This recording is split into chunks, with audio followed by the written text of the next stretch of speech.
Bir yigit bor ekan, endi hikoya ham kelib qoldi-da. Otasidan har doim norozi bo'lar ekan. Svetni o'chirdingmi, chiroqni o'chirdingmi, nega svetni yoqib qo'yasan, nega kech kelasan, nega uni vaqtida qilib qo'ymading, nega eshik g'iq qiladi, uni yoqlab qo'ymading, nega kech turasan, nega o'zingga qarab yurmaysan, bu yurishing nima, sochingni tekislab yurmaysanmi deb har kuni, endi otalarimizda har kunlik tanbehi bor.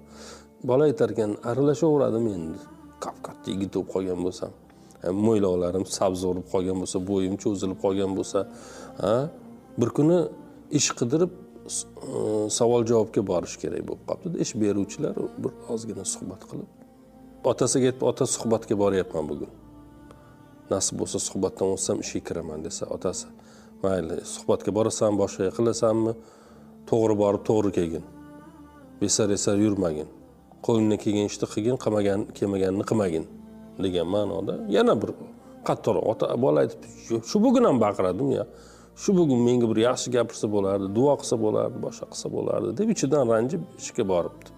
Endi ma'lum bir ishxonani ichidan kirib bir qarasa suv oqayotgan ekan. Bu yerda suv oqyapti, o'chirib qo'yibdi. Biroz yurib qarasa yana bir nima, uni ham tuzatib qo'yibdi. Bir qarasa bir joyda svet yoniq turgan ekan. Uni o'chirib qo'yibdi. Yo'llarga borib, o'rganib qolgan otadan dakka eshitaverib, dakka eshitaverib.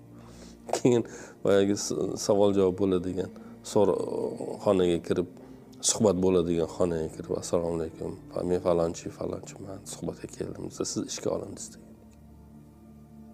Nega desa, biz shu imtihonni o'sha darvozadan kirgandan boshlab qo'yganmiz. Qanchalik mas'uliyatli, qanchalik tejamkor, boshqa sinab oldik sizni kelganingizcha. Sizdan oldindan bir 50 tasi keldi, ammo ular u suvni o'chirmadi, chiroqni o'chirmadi.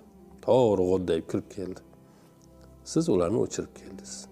Borib bola ishga qabul qilingandan keyin